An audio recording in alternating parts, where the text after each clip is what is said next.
Hello and welcome everyone to the latest City St George's European Social Survey and NatSen Survey Methods webinar.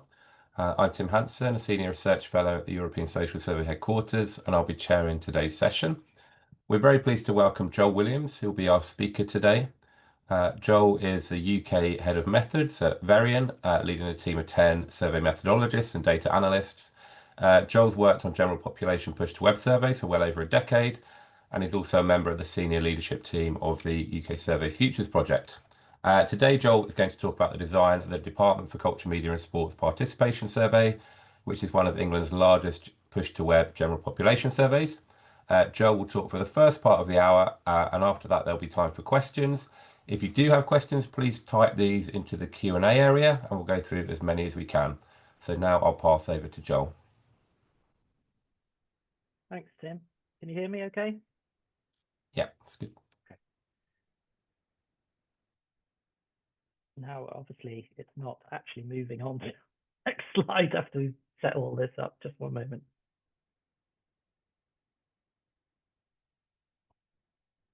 Might have to do it this way. Okay, so I want to talk about the participation survey itself. It is, as Tim says, it's a flagship general population for the Department for Culture, Media and Sport. Only operates in England, so it's not a UK-wide survey. It provides official statistics on participation and attendance in arts or cultural events, museums, heritage, and actually a bunch of other stuff, including uses of archives and other things. And it's a successor to the Taking Part survey, which ran between 2005 and 2020, which was a face-to-face interview survey that there was obviously, at the very least, a pause during the pandemic. But as it happened, this was taken as an opportunity to reorient the survey to some new objectives. So the new objectives included the need to report annually at the ITL2 region level. So this is sort of one step down from the standard regions, of which there are 9 in England. There are 33 of these within England, and they're kind of broadly related to the county system. But also in 2023 to 4, the idea was to produce these statistics at local authority level, and there are now 296 local authorities in England.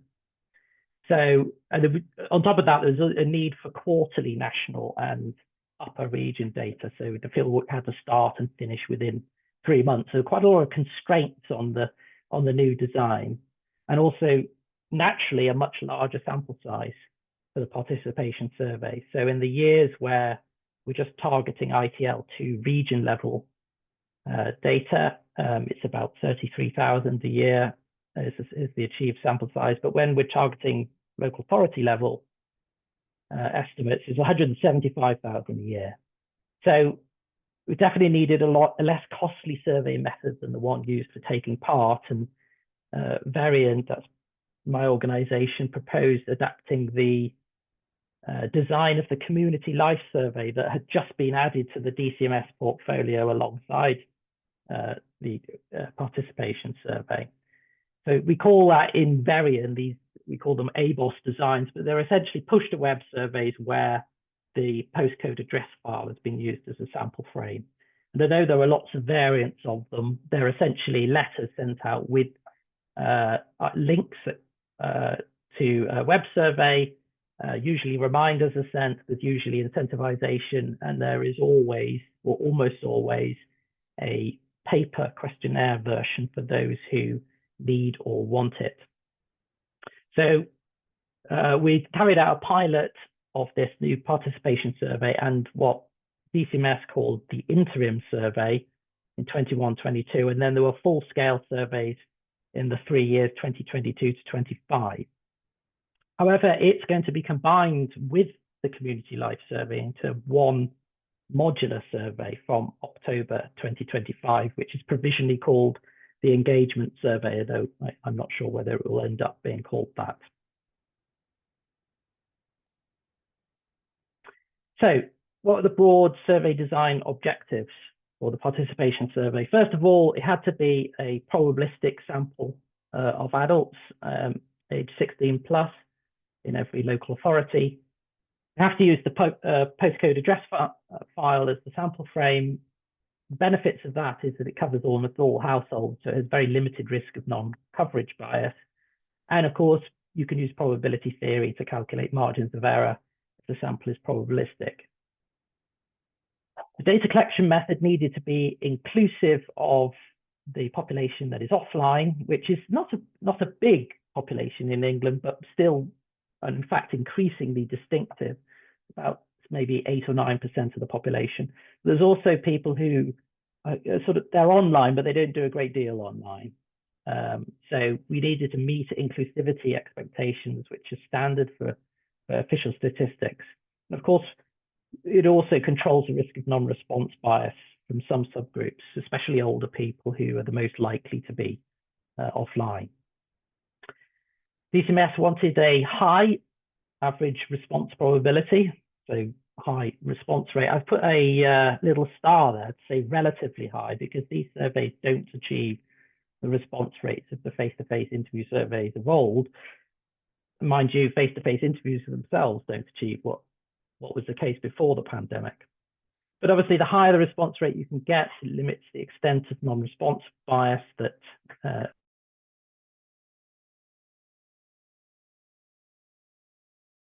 with stakeholders, the higher the response rate. And then finally, they wanted a sort of low variation in response probability. So if the response rate's not high, at least let it not be variable, because that means you'll be less reliant on weight for the population estimates, and you'll have greater statistical efficiency.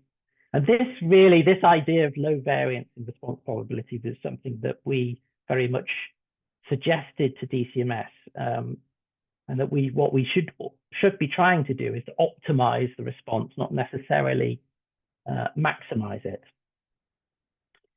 So let's just talk a little bit about response optimization, and what do we mean by that. So this really comes from having a look at or at least one of the versions of the non-response bias formula, which now I'm massively regretting putting in the slides here. But essentially, this is one way of describing non-response bias. That the numerator is the standard deviation of the probability of response which every person in the population has, or it's implied that they have, multiplied by the standard deviation of the thing you're measuring, multiplied by the correlation between the two, and then divided by the mean probability of response, which is the same as the response rate. So there are certain things here that we have control over, or some control over, and other things that we don't have any control over. So we don't have any control about the actual variable itself that we're looking at, and very limited control over its correlation with the probability of response. But we do have some control over the other two things, so the response rate itself, and then the actual variation of response probability within the population. And the implication of this formula is that if you could halve the standard deviation of the probability response, that's the same, or would have the same effect on the bias as doubling the response rate.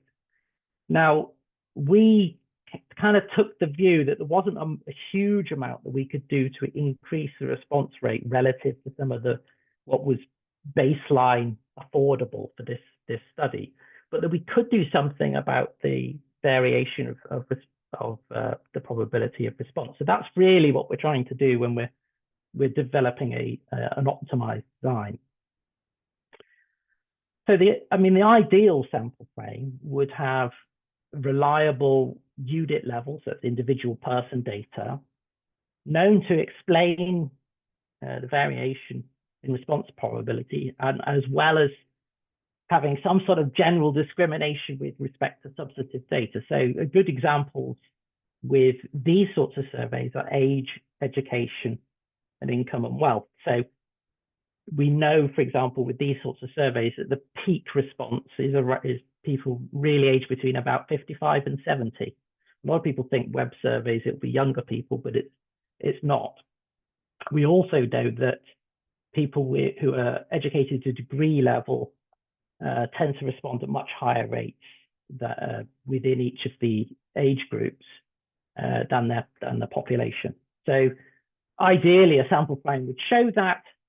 But, of course, the postcode address frame is not that sort of frame. It's an address frame, and you can attach things to it, but only really via the postcode or some other geo-linking of that type. So our ability to do any response optimization has to be at the stratum level. And of course, there's a bit of a risk of ecological fallacy there. So you might, for example, even up all the response rates across all the strata that you've used for the survey, but there's still lots and lots of variation within those strata. So you're not necessarily tackling the thing you want to tackle. So these strata ideally need to be correlated with the personal characteristics, and in particular, the three that have been set out above that are known, where response probability is known to vary through the categories of that. So what stratification options did we consider? So the first one we looked at was the index of multiple deprivation, which is available at LSOA level in England. There are about 35,000 of them. And we knew from the community life survey that the response rate did vary a great deal between, as a function, if you like, of the index of multiple deprivation. So this particular chart is showing the push to web response rates after 3 letters taken from the community life survey that immediately preceded the launch of the participation survey. So you can see the difference here. It essentially is a reasonably linear effect, where the response rates in the least deprived fifth of the country are about 11 or 12 percentage points higher than those in the most deprived. So tackling this by doing something different in terms of encouraging response in the most deprived areas than in the least deprived areas, we got a possibility of leveling this up more than this kind of baseline position. So the first thing we were looking at in terms of stratification was the index of multiple deprivation. But we wanted to look at, what options there were for sort of kind of greater geographic granularity, if you like, so sub-output area or LSOA level data. And we talked with a supplier of ours called CACI, and they have a database in which they've modeled the household age structure for every address or every household that they can identify that's on the postcode address file. Now, of course, this is modeled data. It's not real as such, but we wondered whether it would have some sort of advantage here in terms of the creation of strata. So we took this data from CACI and applied it to a benchmark data set that had very strong data about household structure. And we divided it into these 3 groups. So you can see here that we divided it into households that where everybody was aged under 35, where everybody was aged over 64, and then the other households with mixed age groups. And based on this benchmark data, 13% of households, everybody's aged under 35, 29% everybody's aged over 64, and then the majority are in the middle. So we were interested to see what the CACI data would show about this benchmark set. So as you can see here, where CACI said everybody here is aged under 35, in about 30% of cases that was exactly right. And that doesn't sound that good, but your sort of starting position would have been, 13% of these addresses will fulfill this. So there's clearly some connection there. And it's even stronger with the older group. So where CACI said everybody here is age 65 plus, 59% of cases that was correct, whereas your sort of standing sort of educated guess would have been 29%. So if you create strata based on this CACI data, it clearly is saying something about the household age structure. In fact, if you were to just look at what the correct identification rate was for the young households and the old households, that it would be about 42% if you were using this CACI data, whereas the benchmark sort of educated guess, when you only know the margins, would be 24%. So there is quite an advantage there. We also, this is clearly an imperfect predictor, but we had a look at what OA level, so the smallest level of geography, what their census statistics would do, and it was much weaker at predicting this. So, for example, just looking at the presence of people aged 65 plus, the R squared using the CACI data was 0.15, but it's only 0.05 using the census data. Neither has done particularly high, but there's obviously a fair difference between those two. Now, what goes into the CACI modeling, of course, is itself proprietary. It's an enormous number of different sources are put together and synthesized to create this. But the outcome seems, at the very least, useful. Another way of looking at it was to take the CACI data, create these 3 strata that I've been talking about, and then actually go back and have a look at the community life survey, which have been running, and see, well, what were the age of respondents in each of these strata? So in this chart, I'm going to show that after 2 push-to-web letters, because the community life survey, the contact strategy sort of diverged at the 3rd letter, but the first 2 were just push-to-web letters. So you can see here, like this is the age distribution across each of the 3 CACI strata, and it is extremely different.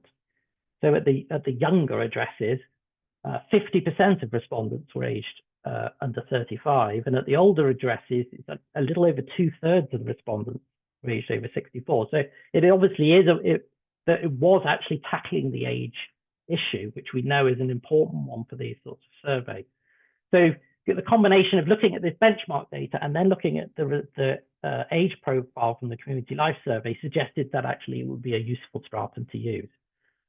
So our final stratum is, as I'm showing here, which would be take the index of multiple deprivation, divide it into 5 groups, and then use this and then cross it with the CACI age structure, and do all of this within every region or local authority, depending on which survey year it was. So the percentages here show the sort of national share of addresses in each stratum, but of course that will vary between regions or between local authorities. So once we've decided on the strata, what kind of response optimization tools have we got? So broadly, the aim here was to get an individual level response rate of at least 20%, but to otherwise control the variation in response rates between strata. So the first tool is to vary the number of reminders sent to the sampled addresses. And this has quite predictable patterns that are common across many surveys. So your second letter in this chart, M2, is likely to have a response of about between 65 and 85% of the first letter. The third letter will be less effective, and the 4th letter will be less effective still. And I think it's very rare, or at least I've not heard of it, of anybody going beyond 4 letters. There might be one case of this, but in general, the value of the 5th letter is too small to really justify. For this particular survey, DCMS sets a range of 3 to 4. So the 3 was the actual minimum number of letters and 4 the maximum. So we didn't have a massive leeway there, but there was a little bit. So the second thing we looked at is about the selective provision of paper questionnaires. Now, paper questionnaires are needed for these sorts of surveys, but you do have a choice about whether you simply advertise it in the letter and people can contact you and you can send them to them, or you can actually send some with the letters. It's quite common with these sorts of surveys to include 1 or more paper questionnaires in either the last letter or the second last letter. And taking this sort of proactive approach certainly improves our coverage of offline subpopulation and the sort of not very online.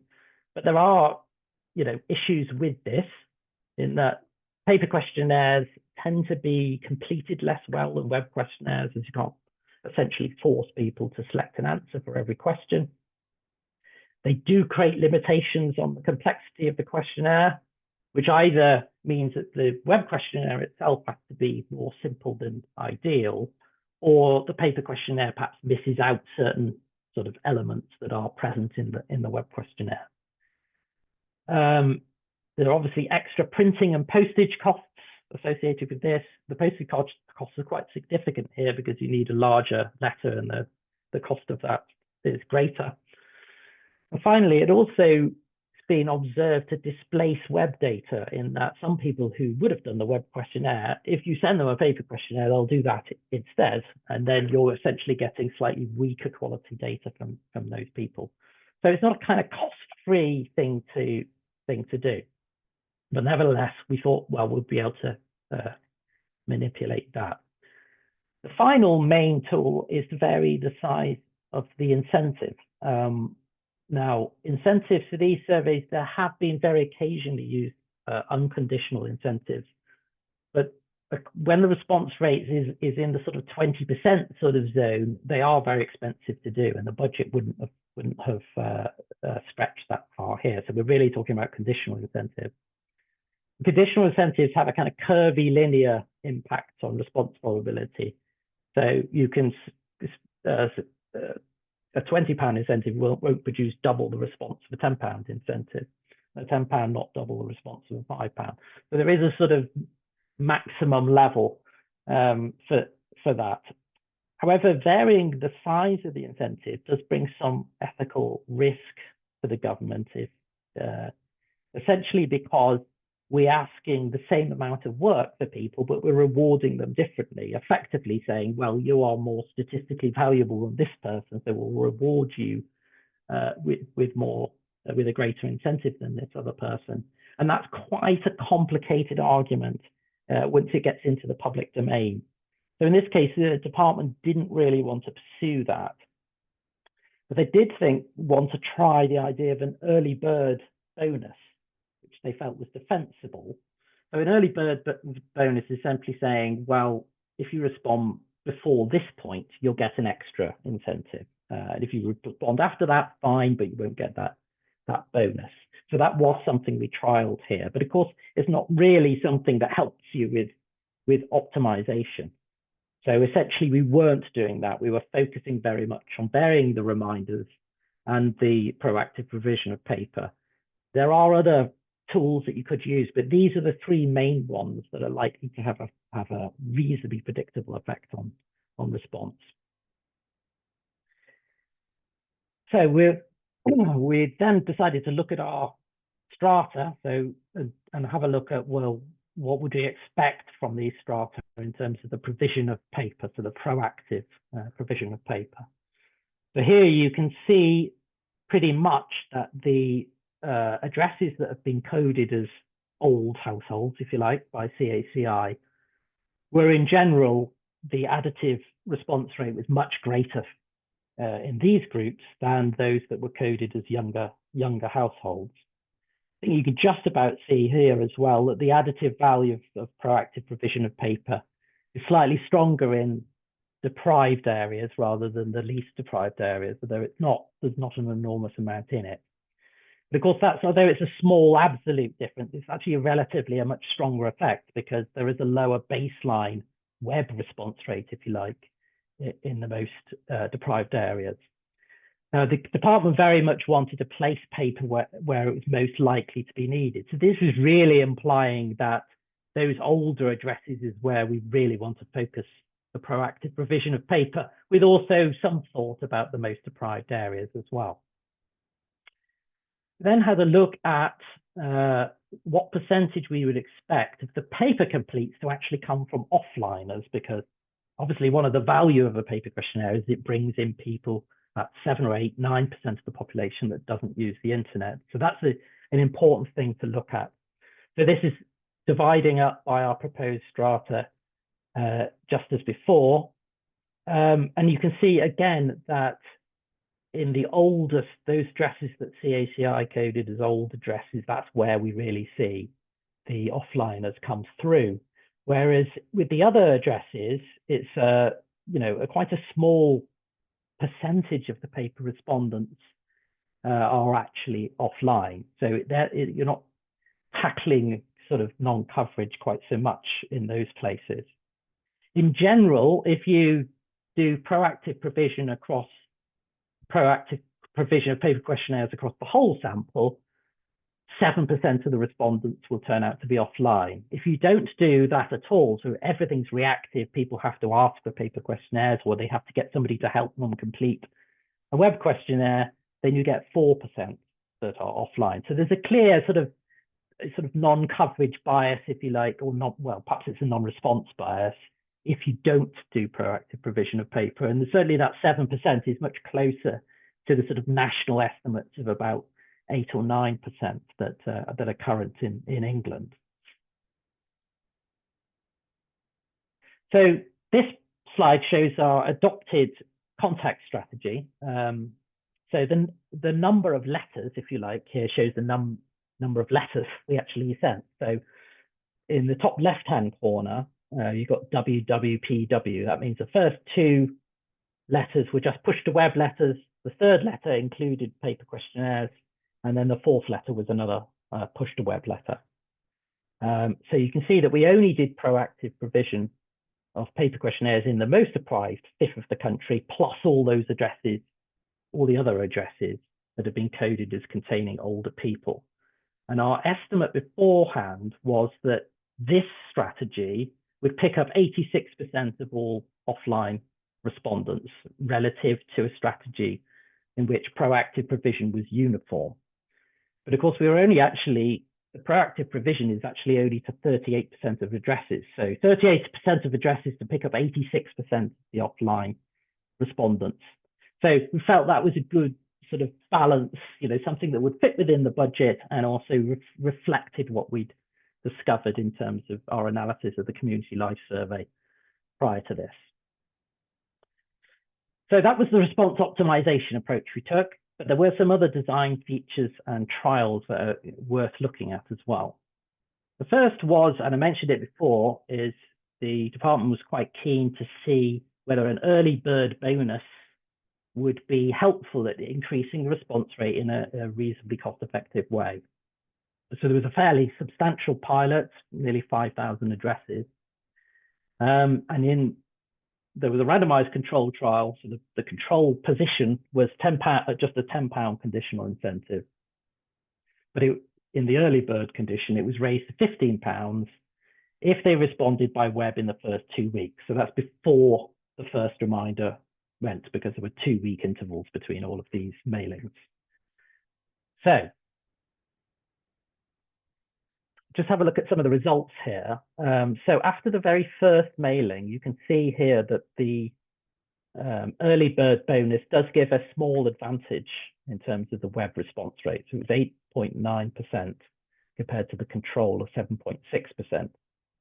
After the second phase, now remember, after the second phase, the early bird is no longer available, but still the actual gap in response rate actually slightly stretched, so that the early bird incentive was at 20.1%, and without the early bird incentive, it was at 16.2%.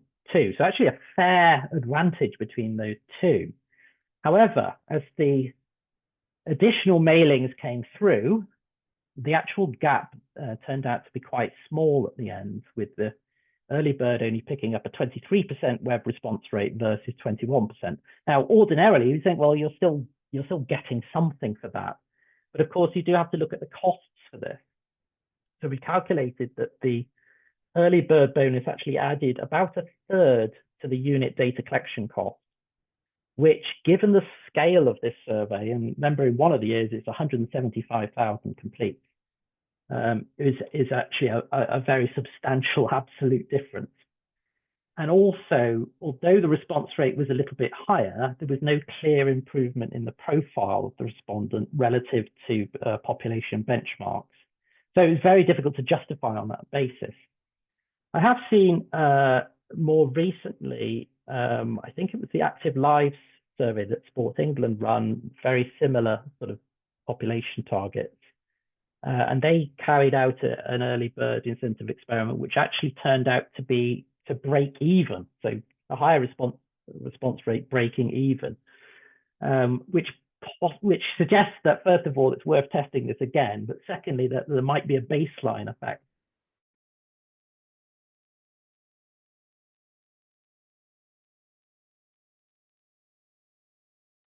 I think in that survey, it was £5 with a bonus of £5, whereas here it's £10 with a bonus of £5. So there may be some effect there.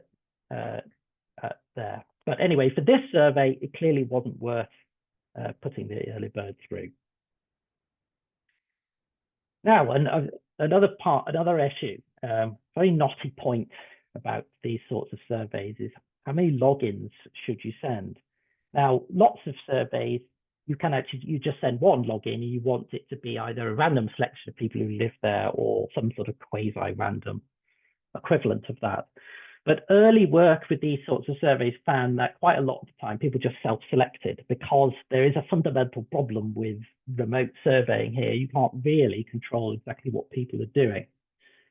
So there was a switch towards actually saying, well, we won't try to select within the household. We'll get all adults to take part, but we recognize there's a risk of people doing additional surveys to get additional incentives. So we'll have some sort of limitation on the number of logins that are provided with the letter.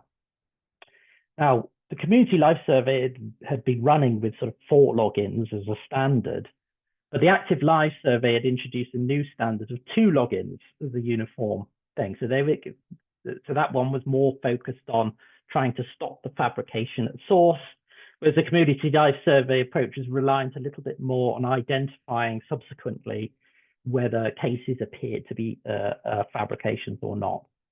So for the participation survey, we were interested in seeing whether we could use that data from CACI that we've already looked at to inform the number of logins, because it didn't just tell you the age structure of households, it told you how many people they thought lived there. So again, we went back to that benchmark survey data and had a look at the relationship between the number of adults that CACI predicted and the number that actually were there. Now, it was exactly right in 52% of cases, but the baseline, so just guessing, or an educated guess when you only know the margins, would have been 41%. So in fact, it's not very strongly predictive. The actual number of adults in the household only goes up by about 0.27 increase for every increase of 1 in the prediction. So it's a fairly weak predictor. It's certainly better than anything else we had. And we decided we thought that we would use this data to vary the initial number of logins. So if CACI said there was only 1 adult here, we would provide 2 logins. If CACI said there were 2 adults, we'd provide 3 logins up to 4. So what we were trying to do was vary the logins to sort of reduce the bias against large households if you send only 2 logins, or at least that was our thinking at the time. But as I say, it's not a hugely strong effect. There are other approaches that could be used. So one approach that we did for a recent new cohort of Understanding Society was to use a single reusable login. So there was a household login. The first person went in, they said something about how many people were in the household, and that effectively controlled the number of logins that could be used. But everybody could use the same login itself. Serial numbers with sort of individual level serial numbers were essentially sort of taken off the pile. So the second respondent was serial number 2, that sort of thing. And that works reasonably well because the first person doesn't know that they're controlling the maximum number of completes for the household when they're being asked how big the household is. So it makes it slightly less obvious about how you could maximize the incentive gain. Another approach is a 2-stage method where you actually just send a letter asking any adults to complete the survey. And in the course of that, they tell you how many others there are. Then in subsequent letters, where you're trying to get these other people to take part, you know what the maximum number should be. And we have trialed that in a separate survey. found, the kind of fear is that what actually happens is you never get the subsequent people, because you've compressed the field time to actually get these additional people to take part. And also that the likelihood is that the younger people in the household are not going to be the first person to take part, and they're the people you lose. And that's essentially what does happen. So I'm not sure the two-stage method quite works as well. The understanding society method, while complex the program, is probably the better of the two. Another thing that was included in the pilot was an age targeting experiment. Now, this wasn't intended to be used for the main survey, but there was some idea that we might want to boost the sample of younger people relative to what we would get through the standard survey approach. So in this, we allocated addresses at random to different conditions. So one was just a standard condition. All adults age 16 plus are eligible for this survey. The second one we called soft age targeting, where we said all adults are eligible for this survey, but we're particularly interested in those aged 16 to 34. So we're sort of just trying to stress that, trying to make sure that younger adults in the household know that they're part of it. And then the third one was say, actually, this survey is for people aged 16 to 34. But in this experiment, if people then gave it an older age, they carried on and did the survey anyway.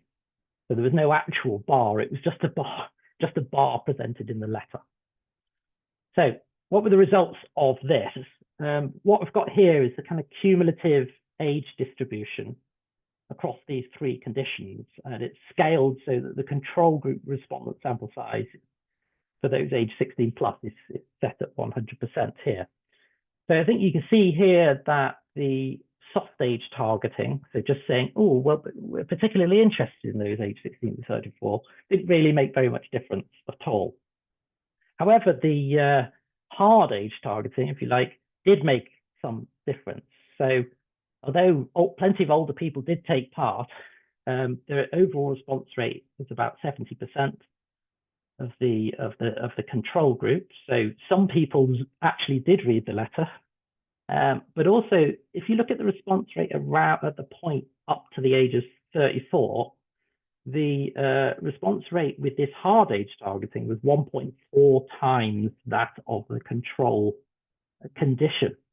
So in that sense, if you really did only want 16 to 35, this is quite an interesting way to do it, in that you'd think, as you started off, that if you say everybody can take part, there shouldn't be any different than saying only those aged 16 to 35 can take part. But in this case, it actually does make a difference. It focusing on a particular age group.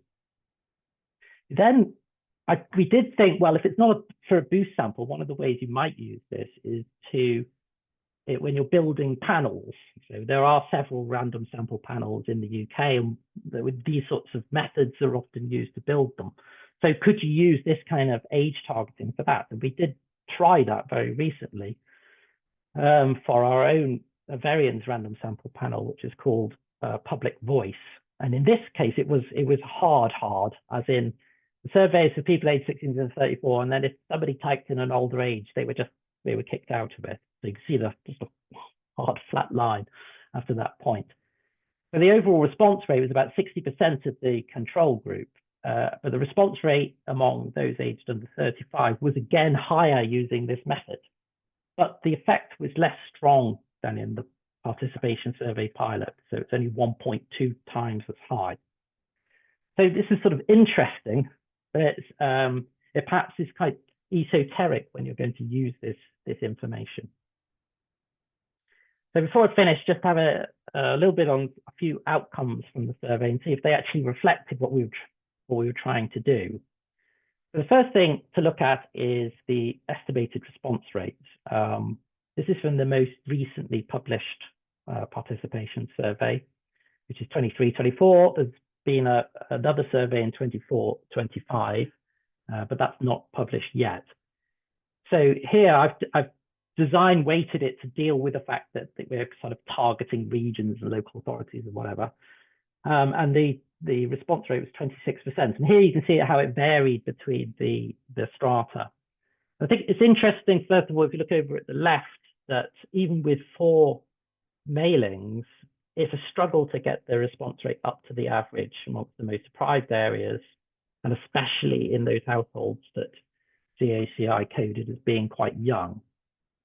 And then on the far right, you see that the response rate's 30%, actually well over 30% for one of the strata, which suggests that these all have 3 letters, not 4 letters. But it suggests that actually it would have been better if we'd actually had the flexibility to go down to 2 letters. Seems a bit weird to say, oh, we should reduce the response rate. But of course, that wouldn't have affected the overall response rate very much, but it would have reduced the variation, at least between these strata, had we done that.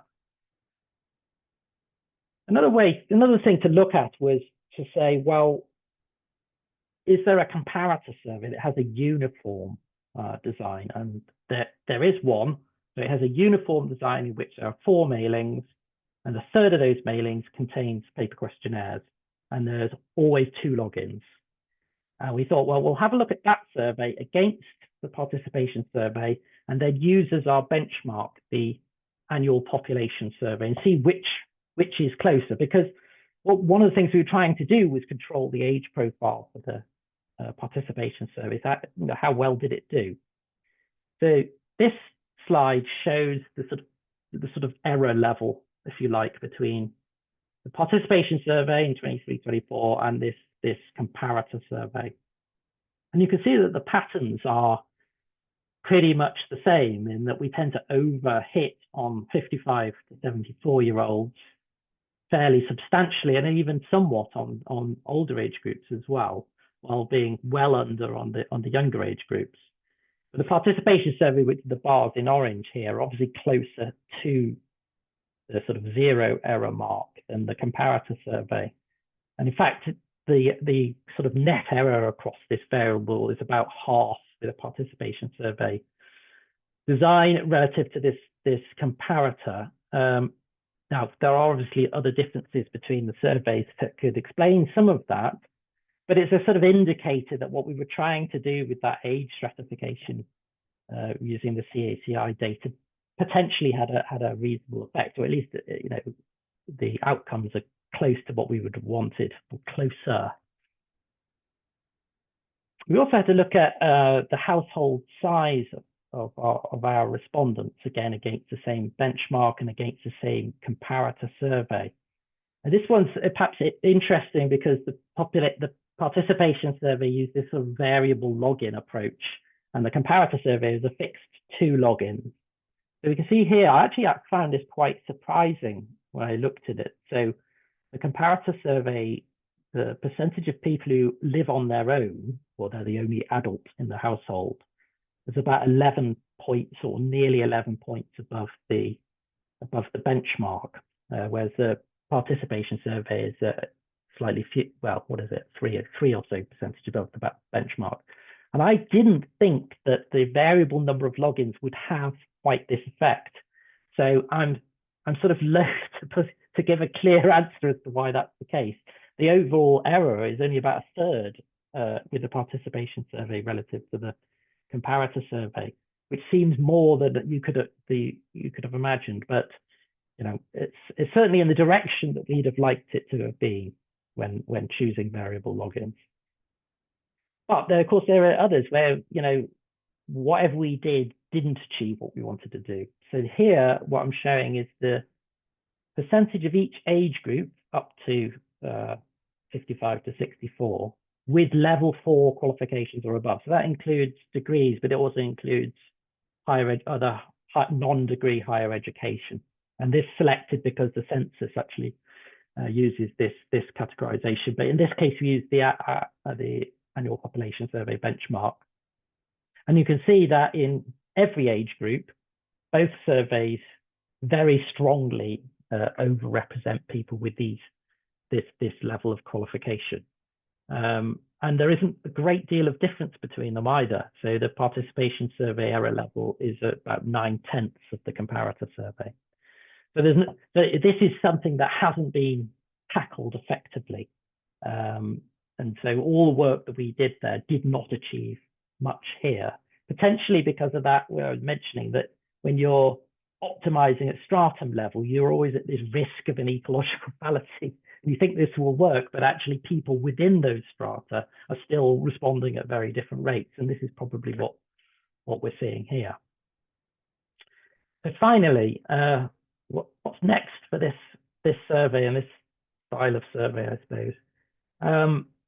Firstly, I mean, I mentioned it earlier that the participation survey will be folded in with the community life survey into something called the engagement survey, or provisionally called the engagement survey, and that will happen later this year. So the new survey is due to launch in October. There's a competitive tendering process for that, and it's going on right now, so I can't actually say anything more about that. But I'll say a little bit about the community life survey, because that was recommissioned in 2023.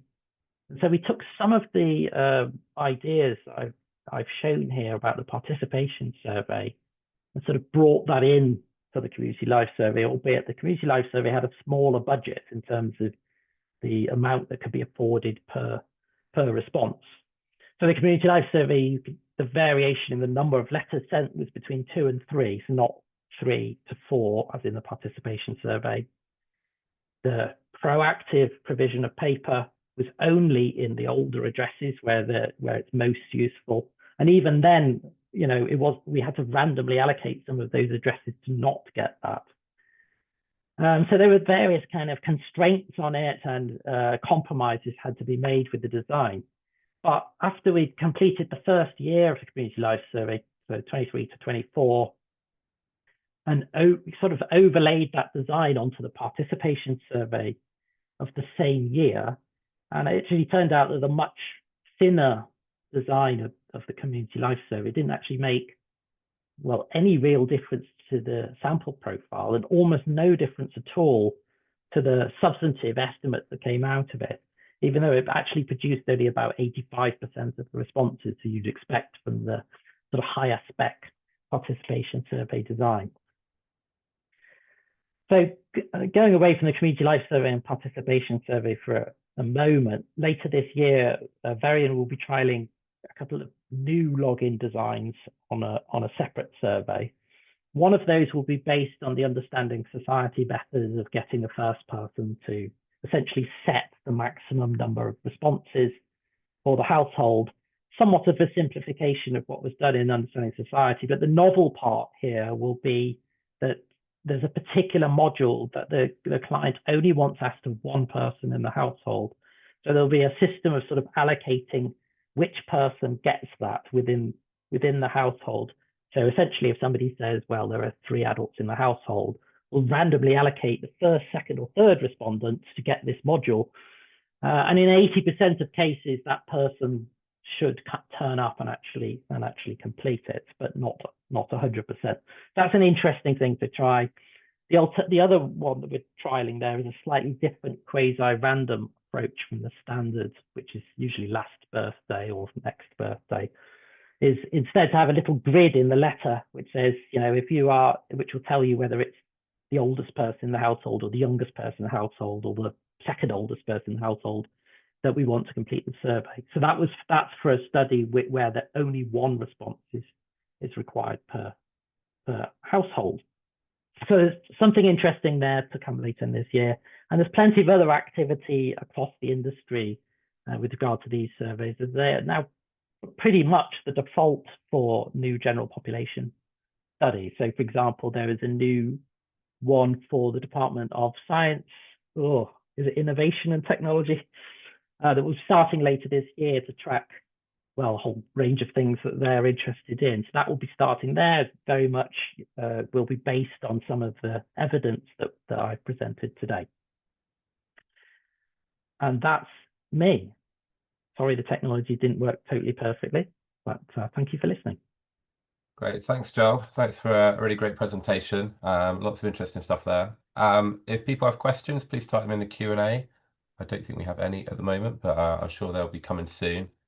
Maybe I will kick off in the meantime. So I guess for so long, kind of the headline response rate has been the big thing that everyone looks at as I guess a sort of perceived measure of quality of surveys and making comparisons across surveys and how they're performing. So I guess I was interested in what hits you've maybe taken to the headline response rate to get this kind of more sort of equalizing effect across the different strata. So that's one question. And then I guess the other part is, has that presented any kind of presentational issues where actually you could be achieving a higher response rate than you are achieving, and people maybe still see that as a measure of the quality, but you say, well, actually, it's we've equalised the response rate across the groups more, which is more important. So, yeah, maybe two parts to that question. I think the first thing is you're always designing to a budget.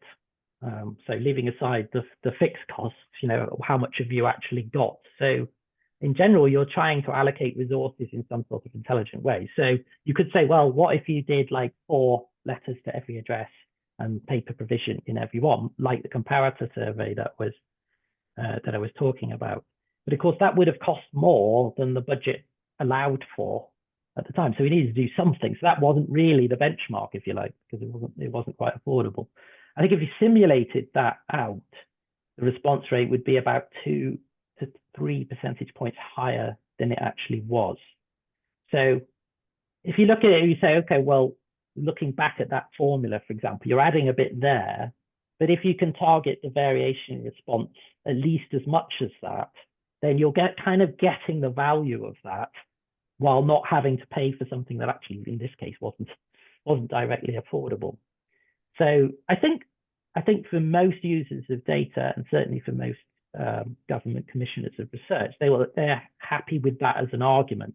That ultimately you do have to allocate resources somehow, and that uniformity for the sake of uniformity or maximizing response rate is not necessarily the route to take.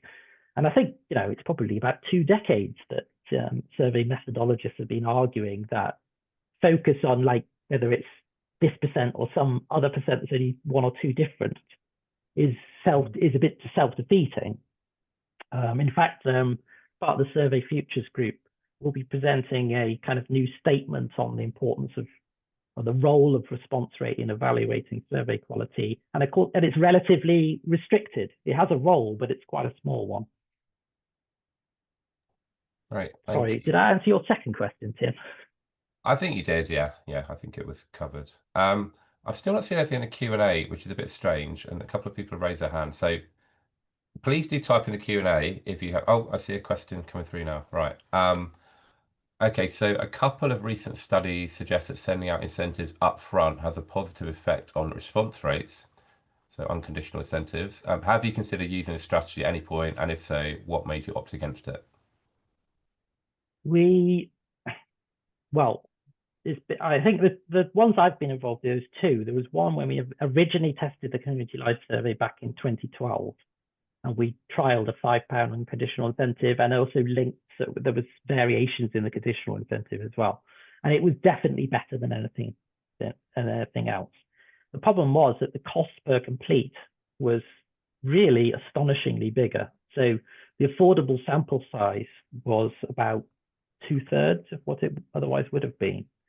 And its advantage in terms of response rate was not that big over a larger conditional incentive, and its sample profile was very slightly worse than with the larger conditional incentive. So we didn't pursue it for that combination of reasons.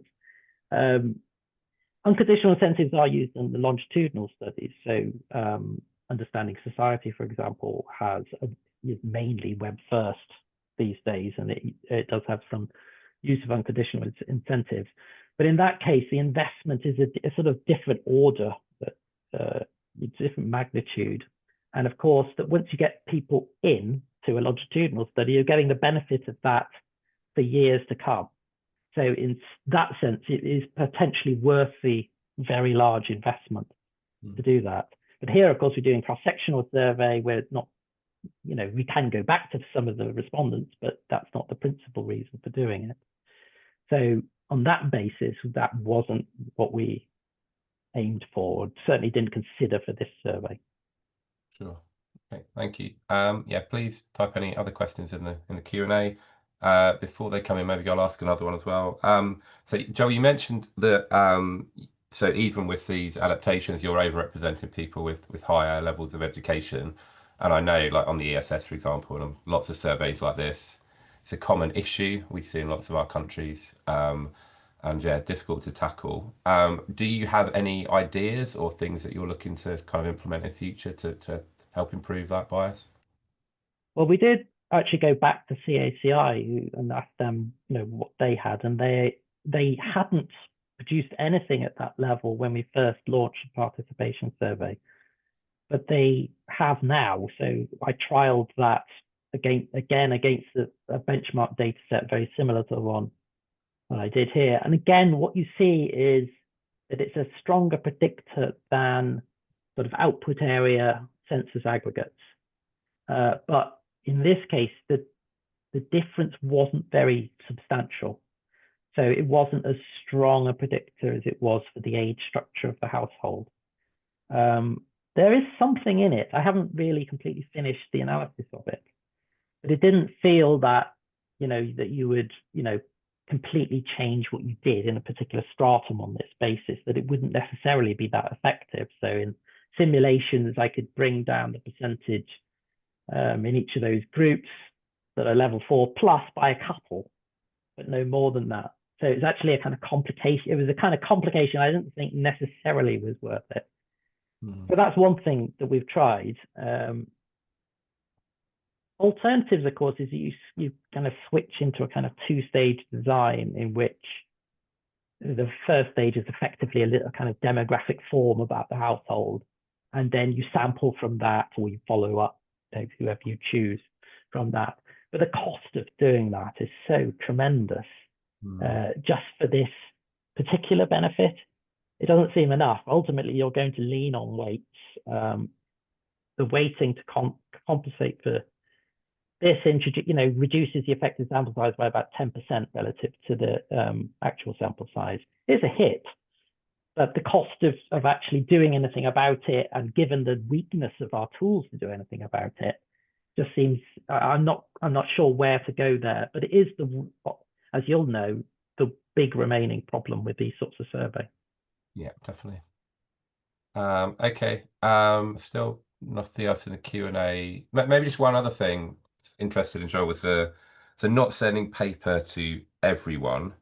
So kind of interested in, because you said those who weren't sent paper, they still had a line in the letter where they could request it. So first question there is, did many people actually request it? And secondly, I guess, so the approach means that there's some people, it seems like there's some people who are offline who are only invited to take part by web, even though it's a much smaller proportion than maybe it. Yeah. So are there any kind of, did you consider any kind of sort of inclusivity concerns around that? Were there conversations with DCMS about whether that's suitable, that those people not having a chance to participate unless they have to kind of opt in to receive paper? Yeah, well, that was probably our main conversation around this. What ultimately, so choosing it on the basis of this is the best use of budget ended up trumping some of those. So it wasn't, in the sense, we made it as easy as possible for people to get the paper questionnaire, and actually larger numbers than you might think do so. So if you do a survey where you don't proactively provide paper questionnaires at all, the Community Life Survey test data suggested 4% of respondents would be offline, relative to probably 8, 9, 10% in reality. So you're losing, but you're not losing everybody. Where you do it proactively for everybody, that would go up to 7%. So there's still a sort of non-response bias, but it's much smaller.